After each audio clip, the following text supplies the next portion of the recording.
Hello, hello, hello. Welcome back, everybody, to Beyond the Horizon. This week, what I want to do is kind of talk about some of our other upper level verbal behavior operants. The first one I want to talk about is joint control. So, joint control is something that is very important for our students. Think about it this way: you go to the store, your husband, your wife, your significant other asked you to pick up bread, milk, and water. You get to the store, you remember the water, but you don't remember anything else. Well, this skill that we can use kind of does that self tact and that self talking of remembering our task and our steps. So we kind of use this to teach our kids to that self communicate or self talk in your head. So what we're going to do is kind of go over a basic way that we're going to talk about this. And I hope you enjoy the video. Like, subscribe, and go ahead and enjoy learning about joint control.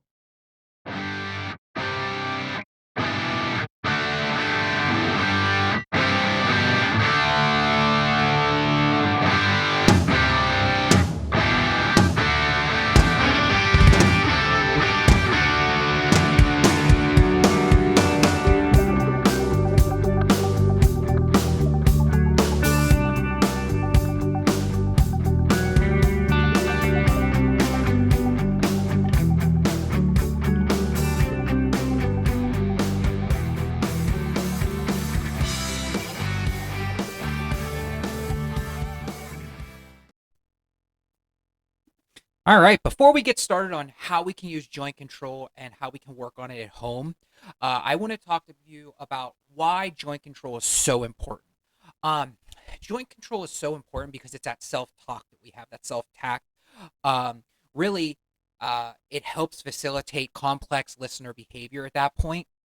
Um, when somebody asks you, like, hey, can you go get that book on the bookshelf, pick it up, bring it to me, and then put it downstairs? There are multiple steps there. And really, we're looking at, can our kids and can we as adults look at all those steps, process them, take them in, and then completely do every single step. A lot of times when we see kids with autism or some other students with developmental disabilities, these complex instructions are really hard for them. Uh, One, sometimes students just do not hear them. They'll hear, get the book, go downstairs. And then they'll get the book and they'll go downstairs, or get the book and take it to their desk when they skipped step A, B, C, and D. That's what we're working on. We're working on that attention. We're also working on their memory. So when somebody gives you multiple step directions, we can't just be focused on step one and the final step. We have to think about everything that they asked. And I'll tell you what, even for myself, it's hard. I find myself, when somebody gives me a long list of things to do, I'll start fleeting and I'll be like, what do I want for dinner? What happened yesterday? Oh, you remember that one show I was watching? Man, I can't believe. Oh, shoot, I missed every direction they gave me. It's just, it happens. It happens to the best of us. We're busy. It's a part of life. Now, with our kiddos, it's not always that they're fleeting. It's just that they're concentrating so hard on step one or maybe step two that they miss step three, four, and five. So what we're really trying to do is teach them that when somebody says, I need you to go downstairs, open the fridge, get the bread, bring it to me. They need to think, okay, I have to do what? I have to go downstairs. I have to open the fridge, get the bread, and bring it back. I need to go downstairs. I need to open the fridge. I need to get the bread. I need to come back. So they really need to walk through and kind of talk them through themselves through those steps that we're giving them. It's one of those things that, like, we just don't think about on a daily basis. So we just take it for granted. This is one of my favorite verbal operants that we work on. And like I said, it's really a mixture of multiple operants. Um, it's something that it was relatively new to me a couple years back. And once I got into it, I used it and, taught this with a lot of my higher level students. So I hope you enjoy some of the activities that I'm going to show you. Some are going to be kind of basic and just go over, like, when we use card sorts or objects. And then I'm going to try to give you some examples of how you can do this at home. All right, I hope you enjoy.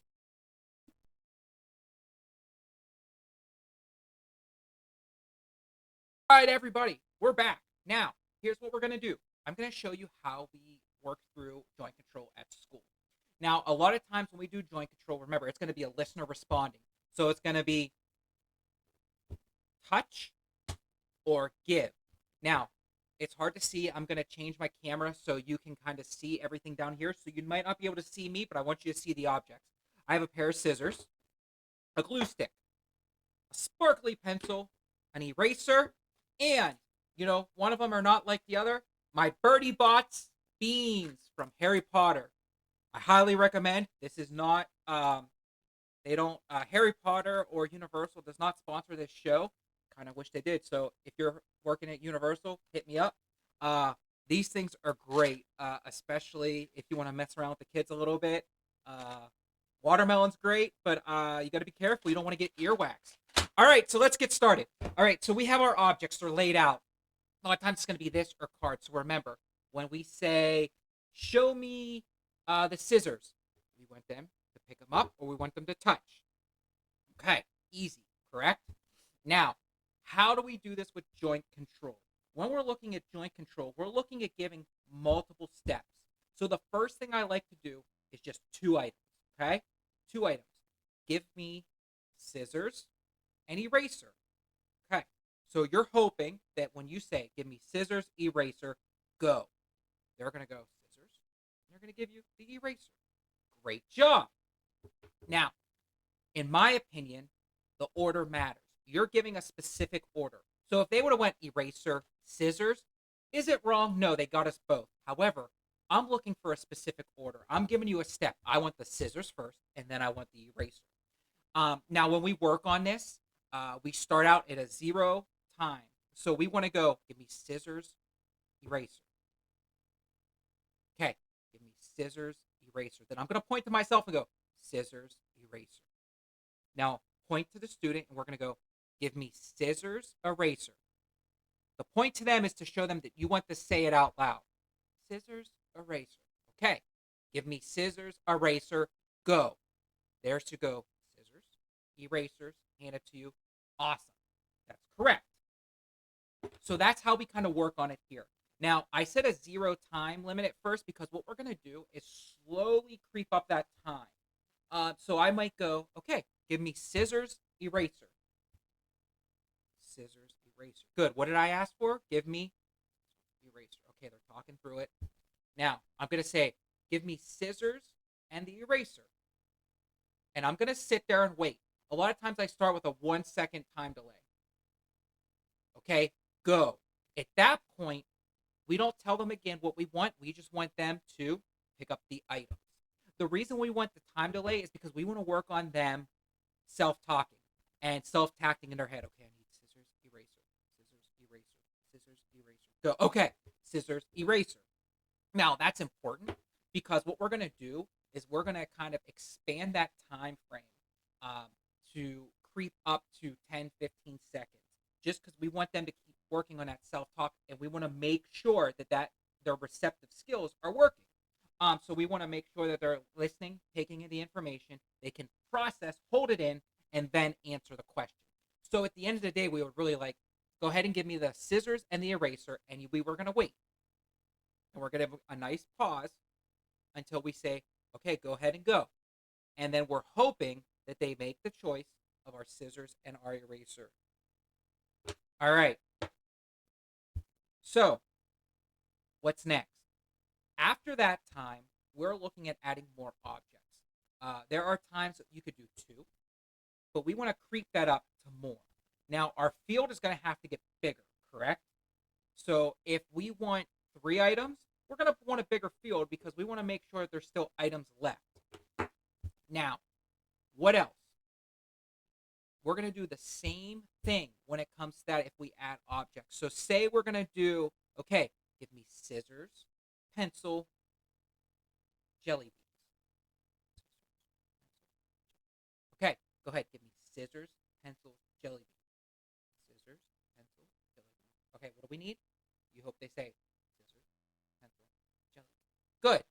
All right, go ahead and give me scissors, pencil, jelly beans. Go. There you go. Awesome. Now, here's the one thing too. When we run this, we do this separate. We do not run this with another program. This is a whole separate protocol. So if they're working on tacting items or different things like that, we're doing it at a different time. This is its own program that we're going to do at a separate time. So that's kind of how we work on joint control in our classroom. Like I said, if you want any more info, that's a very quick explanation. Just let me know.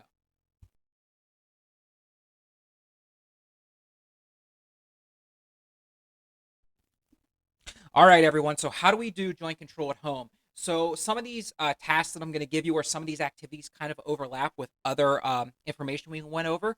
But guess what? If they work, they work. So, sometimes you can run multiple operants or practice different things at the same time. The one thing I love is scavenger hunts. I used to do them with my kids all the time at home. This is one that I used to do at class with some of my higher level kids. Scavenger hunts. So let's look at it. You could do this in the house. You could do it outside. This time of year, it's really good for the park. A yellow leaf. Show me a yellow leaf and bring it back. The one thing I always did, do pictures. Can you find me a small red round object? When you do, bring it to me. So that kid has to think, I need something that's small. I need something that's round.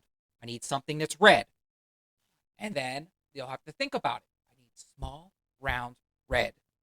And then talk to them about it. Okay, remember, I need something that's small, something that's round, and something that's red. Okay, can you tell me what does it need to be?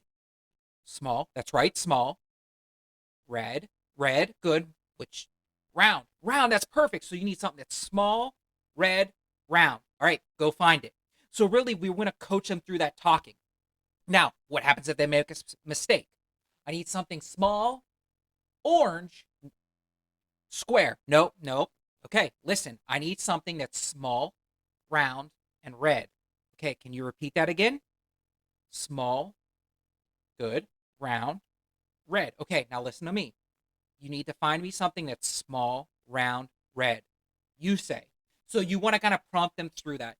If there's errors, it's okay. You just want to keep self talking with them. You want to practice with that. All right, this is what you do. Have them say it out loud. I always did. I say it, you say it. I'm going to say it out loud again. Now, you say it out loud. Now, you're going to try to teach them, say it in your head. Give them a second to say it in their head, and then have them tell you what they said. This is something that I do a lot. Another one, laundry. Every kid loves to do laundry, right? I know my kids love to fold. I, I don't know. As a kid, I would never want to fold, but my kids love to help us.